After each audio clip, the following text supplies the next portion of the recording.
Several of the world's largest economies are now in recession. UK, Japan in recession.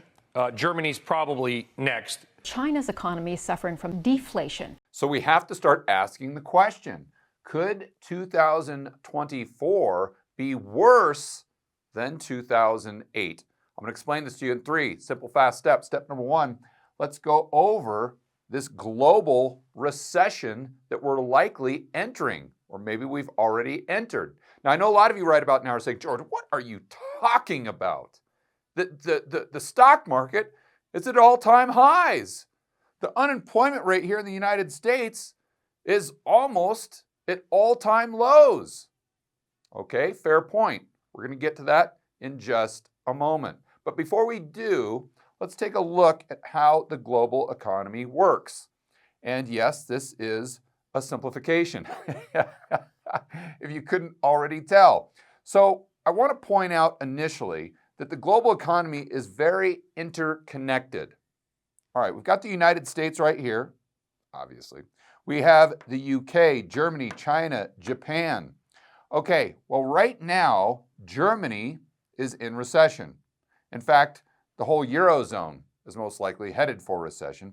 We've got China that is reporting outright deflation, the worst deflation they have had in decades.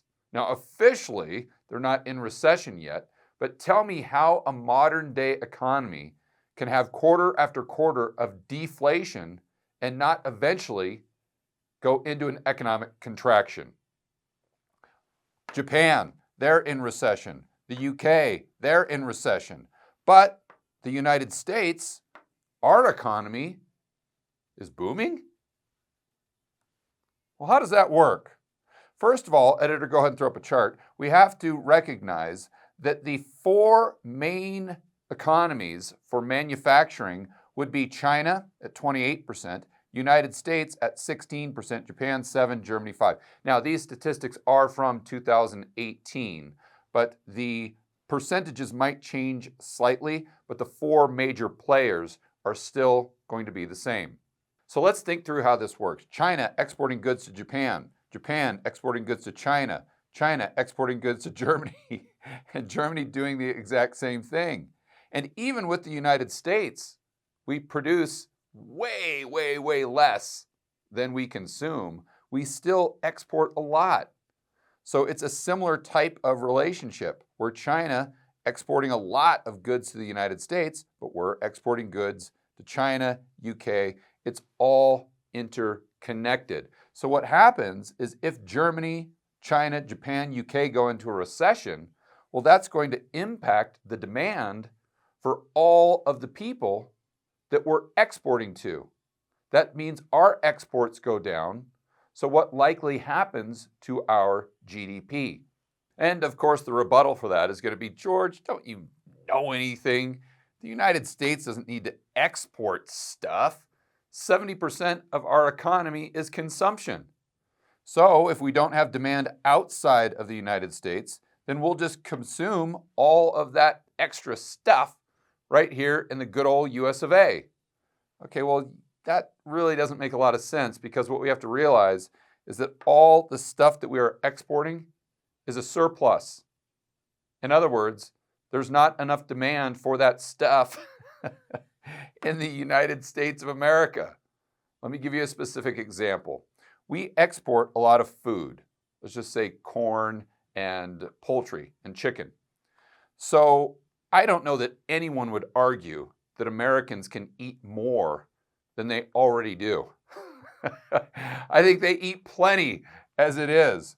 So if we didn't have these customers, let's say in China, buying our chicken and buying our corn, could we just sell that right into the United States at the exact same price? No. We might be able to get rid of it, but we'd have to reduce the price, decrease margins.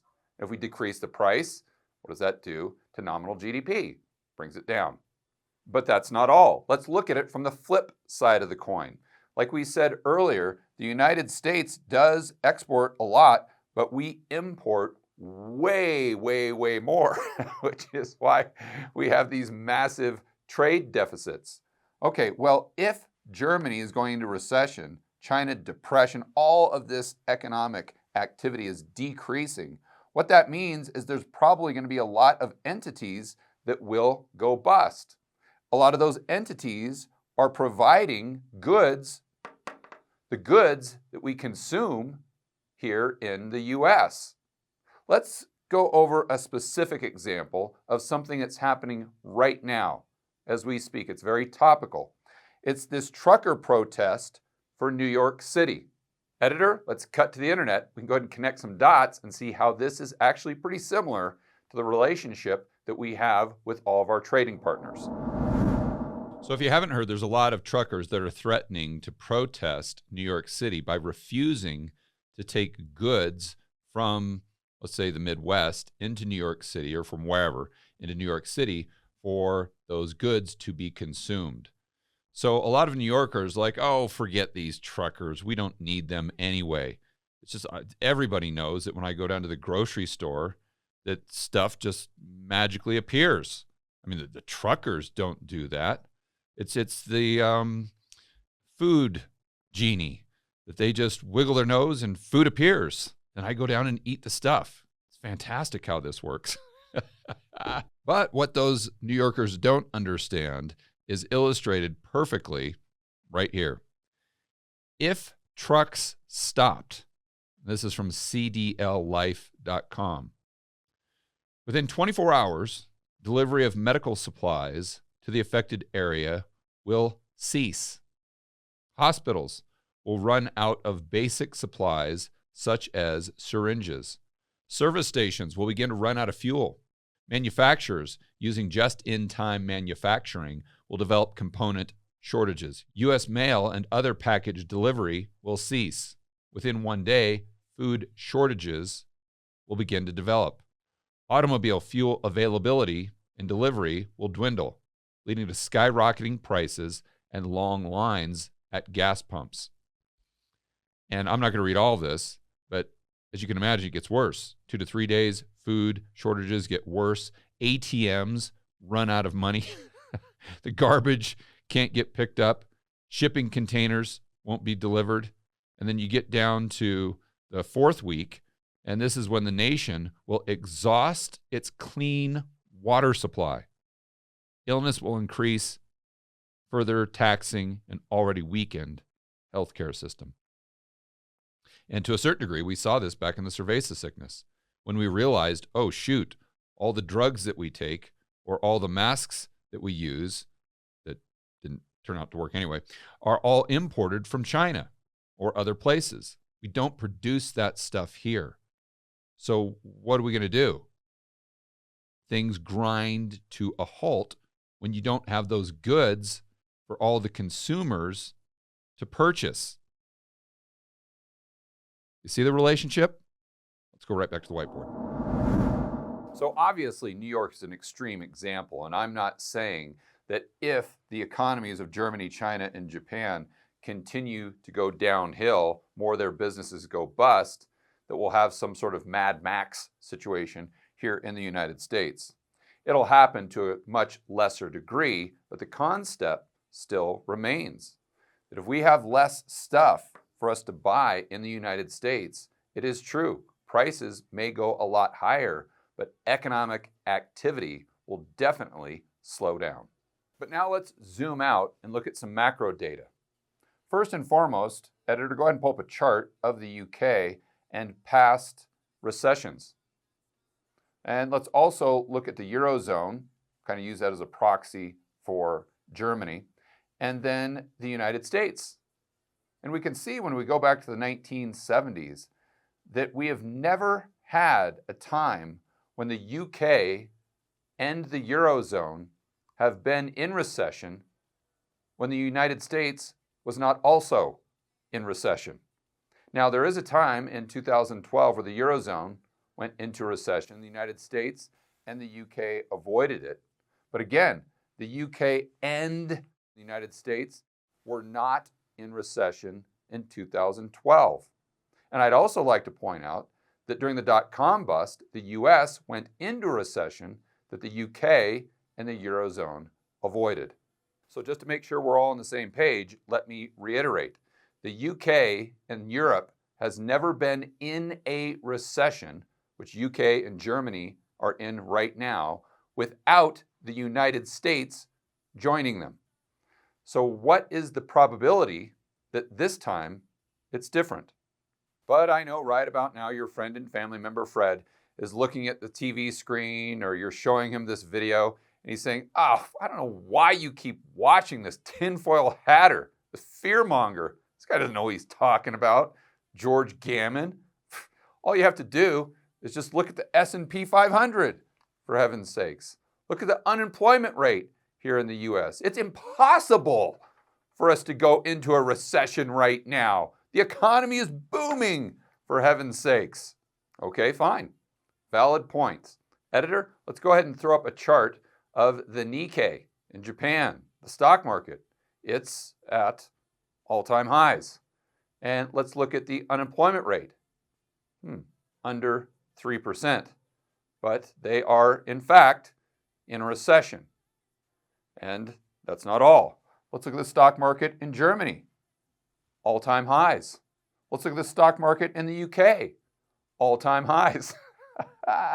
Let's look at the German unemployment rate.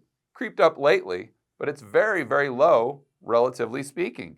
And the UK unemployment rate, also very, very low. So all of these economies have stock markets at all-time highs. They all have extremely low unemployment. And they are all officially in recession. So I don't think that's a valid argument for the United States avoiding an economic slowdown, let alone our economy being on fire, running on all 8 cylinders. So the bottom line, to put it in very simple terms, is if we look at what's happening outside of the United States, it's a global recession.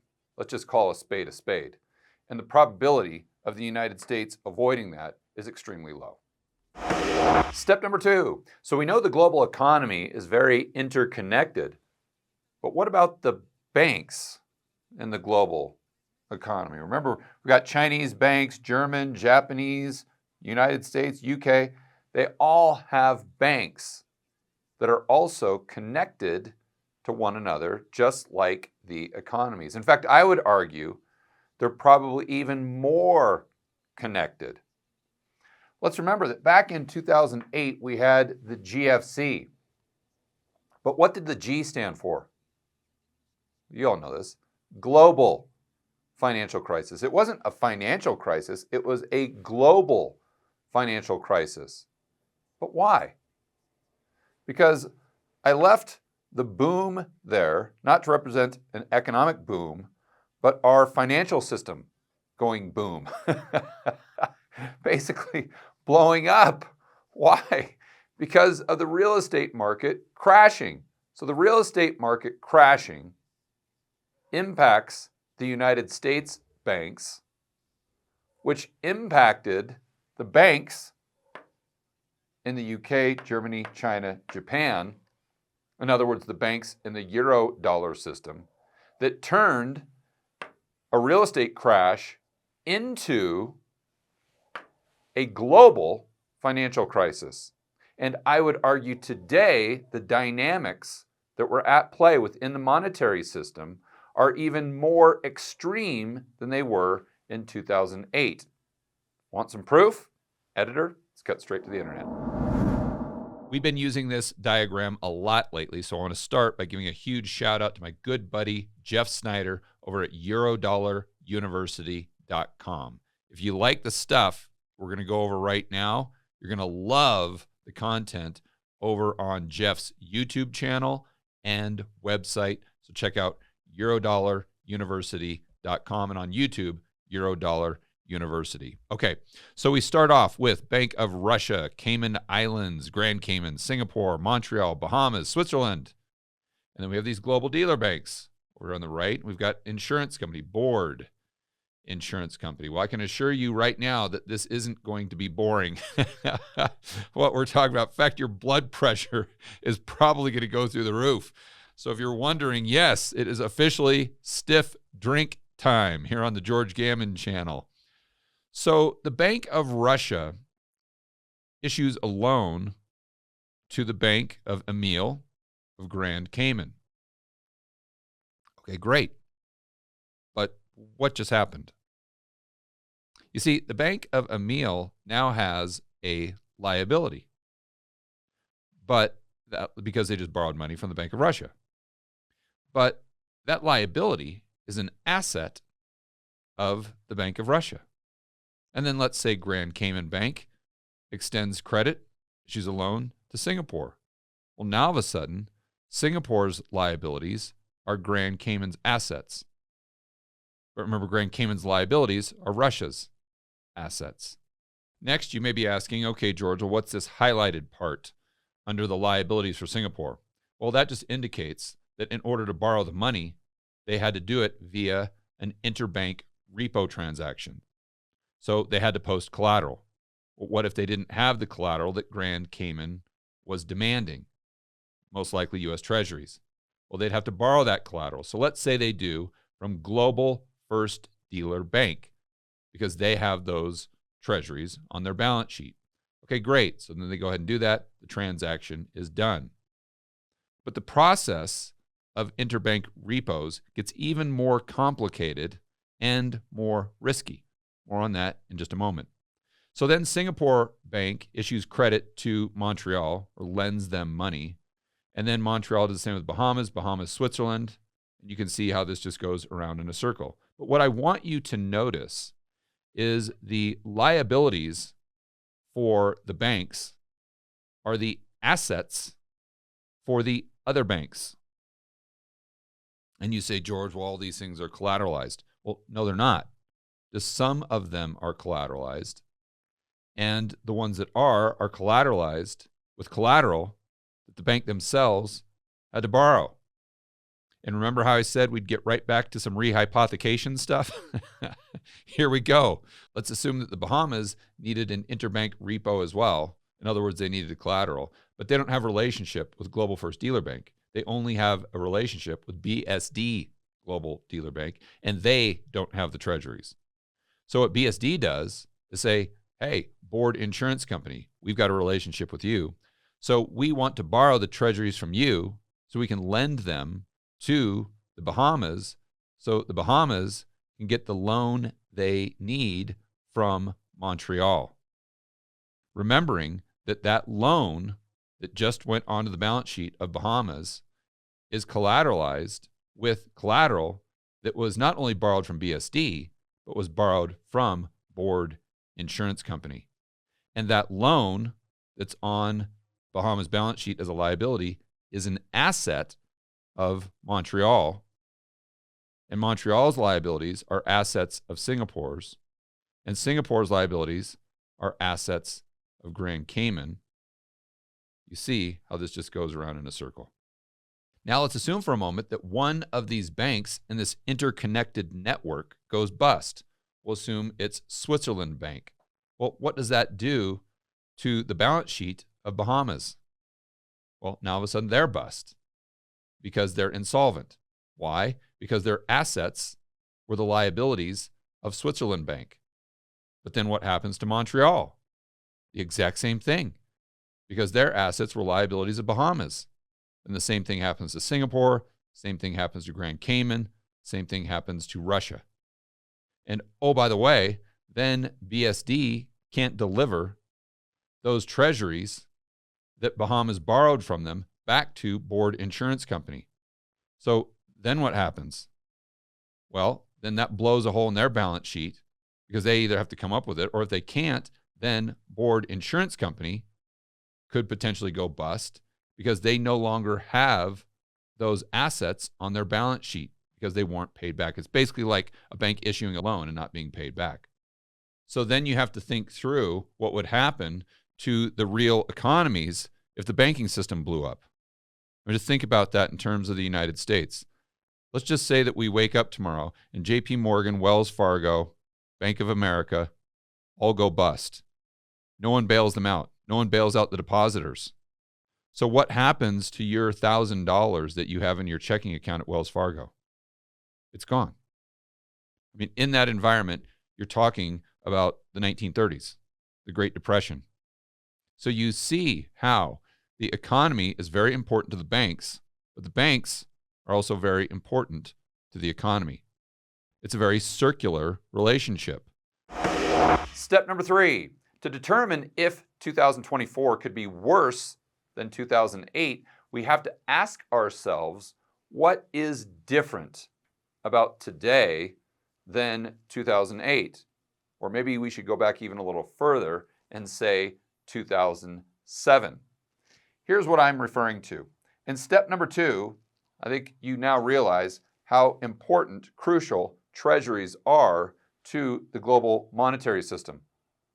In fact, I think we could go so far as to say that they're not just crucial, they're absolutely mandatory. They're basically the oil in an engine. If you take out that oil, the engine is going to seize up. It's going to freeze. It's not going to work. So we've got Bank A, Bank B, Bank C, and we have to remember that these banks could be geographically located anywhere. It doesn't really matter. They all just make up this very interconnected network. So Bank A could be in China, Bank B could be in Singapore, Bank C, the Bahamas, or the Cayman Islands, or even in the United States. But they all run on the same oil because it's all the same system, it's all the same network. So let's assume for a moment that we do have a global recession. That's your base case. All right, what's going to happen to the risk within the banking system? That's going to go up. Well, in that case, what's going to happen for demand for the collateral, in other words, demand for the treasuries? Well, that's going to go up as well. But prior to the GFC, what was the typical response mechanism for the central banks? I mean, go back to the recession that we had in the early 90s, the recession that we had during the dot-com bust. What did the Fed do? Pretty much nothing other than drop rates. In terms of going out in the marketplace and buying treasuries by creating bank reserves, in other words, QE, they hadn't yet put that tool in their toolbox. But now, obviously, that is their default. So whenever we have a little hiccup, they go straight to the QE. That's why we've seen QE 1, 2, 3, 4, pretty much infinity. Even though they're doing QT now, the Fed's balance sheet, or at least the level of bank reserves, is around 3.5 trillion, where in 2007, it was 40 billion with a B. So even if it's come down a little lately, it's still way, way higher. So no one here would argue that if we go into another crisis that looks like 2008, that the Fed won't do QE. I think we can all agree that that's going to be the very first thing they do. All right, well, let's think that through. If the Fed does quantitative easing, what they're doing is they're taking all of these treasuries out of the monetary system, which actually needs more treasuries because the amount of risk is increasing, and they park them on their balance sheet. One of the foremost experts on this system is a gentleman by the name of Manmohan Singh with the IMF, and he calls this siloing of collateral. Now, you could be saying to yourself, okay, George, but yeah, they're creating these bank reserves. Well, that doesn't really help the banks out here. Why? Because they don't have access to the Fed's balance sheet. They don't have access to those bank reserves.